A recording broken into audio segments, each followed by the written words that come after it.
মাননীয় স্পিকার, আপনার মাধ্যমে আমার প্রশ্নটি হচ্ছে, একটা বিশ্ববিদ্যালয়ের শিক্ষার্থী অথবা যারা চাকরি প্রার্থীরা যখন প্রাথমিক বিদ্যালয়ে শিক্ষক হিসাবে চাকরি করতে যান, তখন সেখানে 11,000 টাকা বেসিক দিয়ে শুরু করেন বর্তমান প্রেক্ষাপটে।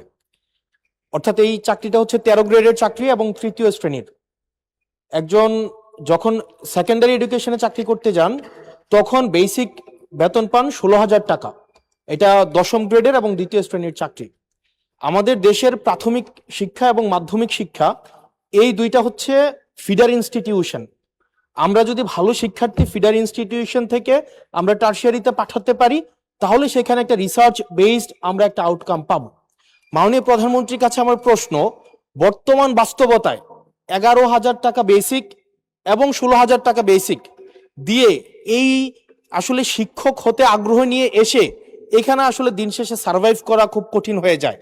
সেজন্য প্রাথমিক এবং মাধ্যমিক শিক্ষকদের বর্তমান প্রেক্ষাপটে, আপনিও বিদেশে দীর্ঘদিন থেকে এসেছেন, আপনি সেখানে শিক্ষা প্রতিষ্ঠানগুলো দেখেছেন, সেই বাস্তবতায় আমরা এই ফিডার ইনস্টিটিউশনগুলোর শিক্ষকদের মান উন্নয়নের জন্য, তাদের বেতন বৃদ্ধির জন্য, যাতে করে বেশি বেশি মানুষ বা শিক্ষার্থী এই ধরনের চাকরিগুলি করতে আগ্রহী হয়, সেটার জন্য আপনার বিশেষ কোনো পরিকল্পনা রয়েছে কিনা সেটি জানতে চাচ্ছি মাননীয় স্পিকার। মাননীয় প্রধানমন্ত্রী। মাননীয় স্পিকার, আপনাকে ধন্যবাদ এবং জনাব হাসনাত আপনাকেও ধন্যবাদ আপনার প্রশ্নের জন্য। আপনি নিশ্চয়ই খেয়াল করেছেন এই বাজেট সেশনে আপনি উপস্থিত ছিলেন এবং আমার এই প্রথম প্রশ্ন যেটা ছিল মূল প্রশ্ন, সেখানে আমি বলেছি যে এই বাজেটে টোটাল জিডিপি 2% আমরা শিক্ষার জন্য রেখেছি। এবং শুধু তাই নয়, আমাদের যেটি পরিকল্পনা আছে, আমরা পরিকল্পনা মতন যদি আগাতে পারি, ইনশাল্লাহ আমরা শিক্ষা খাতে বাজেট 5 বছর শেষে 5% নিয়ে যেতে চাই। এবং অবশ্যই এগুলো আমরা যখন দেখেছি, স্বৈরাচারের সময় শুধু বিল্ডিং হয়েছে কিন্তু হিউম্যান রিসোর্সের কোনো উন্নতি হয় নাই।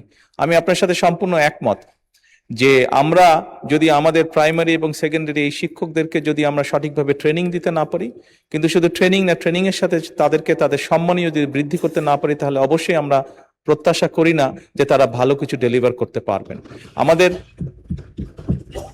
আমাদের তাদেরকে প্রশিক্ষণ দেওয়ার যেরকম কর্মসূচি রয়েছে, প্রশিক্ষণ দেওয়ার যেরকম পরিকল্পনা রয়েছে, বোথ সেকেন্ডারি অ্যান্ড প্রাইমারি, একই সাথে পর্যায়ক্রমিকভাবে আমরা যাতে তাদের সম্মানীয় বৃদ্ধি করতে পারি।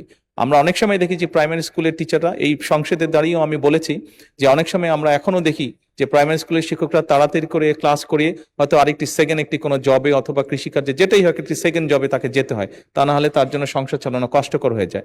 সেকেন্ডারি স্কুলের ক্ষেত্রে আমরা অনেক শিক্ষকের ক্ষেত্রেই দেখেছি এরকম ঘটনা ঘটে। এই কাজটি যাতে তাদের না করতে হয় এবং তারা যাতে সঠিকভাবে তাদের সময় এবং তাদের মেধা শিক্ষার্থীদের পেছনে ব্যয় করতে পারেন, সেই জন্য তাদের সম্মানই বাড়ানো প্রয়োজন বলে আমরাও মনে করি এবং পর্যায়ক্রমিকভাবে আমরা এই কাজটি ইনশাল্লাহ করব এই দেশে।